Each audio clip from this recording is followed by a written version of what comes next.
All right, so let's put some of this, what we just learned, a little more into action. In example 6, we want to find a polynomial that crosses the x-axis at 1 and touches the x-axis at 5. This is really about unfolding the definitions. Okay, if our x-intercepts are at 1 and 5, that means our zeros will be 1 and 5. And we want to, if it crosses the x-axis at 1, that means the multiplicity has to be odd. And if it touches the x-axis at 5, that means the multiplicity is even. This is, a lot of times we put the multiplicity in parentheses. So, all right, so if 1 is 0, that means x minus 1 is a factor. And 5 is a 0, so x minus 5 is a factor. And we just want the multiplicity of 1 to be odd. So we can put any odd number here. Any odd exponent goes here, and then we want an even exponent to be up here. So anything here will work. Okay, in fact, we can write this as just, for example, x minus 1 to the first power times x minus 5 to the second power. Okay, that would be a perfectly good polynomial that works. Okay, you could also multiply this by any constant you wanted to. If you wanted to make this like a 7 out here, that would be fine. As long as it's a non-zero constant, that won't change any of the x-intercepts. Look at part B.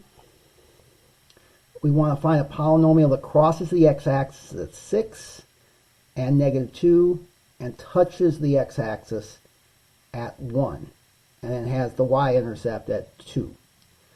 All right. So our zeros want us to be at 6, -2, and 1. Okay, we want to cross at 6, so we want an odd multiplicity. We want an odd multiplicity at 2, or at -2, and an even multiplicity at 1, because we want to just touch the x-axis. Okay, so we have x minus 6 times x plus 2 times x minus 1.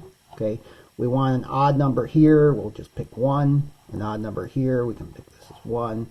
And an even number up here, we want this to be 2. Okay, now normally that would be enough, but we also have this condition that the y-intercept is, we want the y-intercept to be at 2. Okay, that means if you plug in x equals 0, we want this to the result to be 2. And we can see right now that won't be, because if you plug in 0, you get -6 times 2 times -1, and that's 12. So that won't work. We want it to be 2.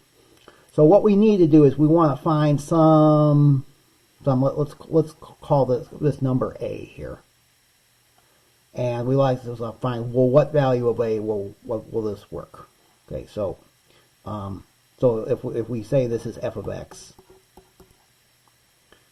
what would be what will work? Okay, because we want f of 0 to be 2. Okay, all right. So we want 2 to be equal to f of 0. So this is going to be a times 0 minus 6 to the first power times 0 plus 2 times 0 minus 1 squared. Okay, so this is 2 equals a times -6 times 2, that's -12, and -12 times 1, great, this is -1 squared, so this is going to be 1, so it's -6 times 2, that's -12. And then we can divide both sides by -12, and we get a is -1/6. Okay. So, all right, so f of x should be -1/6 times x minus 6 to the first power, x plus 2 to to the first power and x minus 1 squared. Okay. Obviously, if we change these exponents, we would have a different value of a. Right. But so this should work.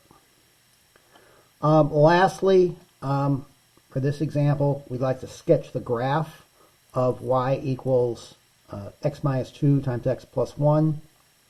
Okay, we can see that our zeros are going to be 2 with multiplicity 1 and negative 1 with multiplicity 2. All right, so we can see that 2 and negative 1 will be our x-intercepts. And because this multiplicity, that means that this graph is going to cross at 2 and touch at 1, or at negative 1. All right, so that means we're either going to start down here and then touch, which means we turn, and then cross, or we're either going to start up here and then touch and cross. Now the question is, well, which way will it go? Well, that's when we have to go to end behavior. Okay, does the graph shoot up? Where does the graph shoot up? And you can see that if we were to multiply this out, hopefully you can see the leading term would be x cubed. So that means that we have an odd degree, and the leading coefficient is 1. It's positive. So that means we're going to be shooting up on the right and shooting down on the left. Okay, so we're going to start down here. We're going to touch at negative 1, and then we're going to cross at 2. Now, we don't exactly know where we turn around, where this turning point is, the coordinates of this, and we're not going to worry about that. Right now, I just want you to get the x-intercepts correctly and the behavior at the x-intercepts correctly and the end behavior correct. Okay.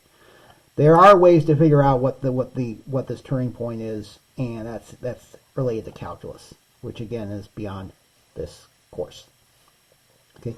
One other thing that is not in your notes, but you might see in your homework, you might be asked to find the equation of a certain graph, like let's say something like this.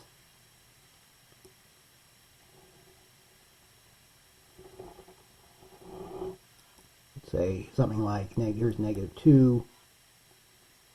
Let's say here's positive 2 and here's 4. Okay.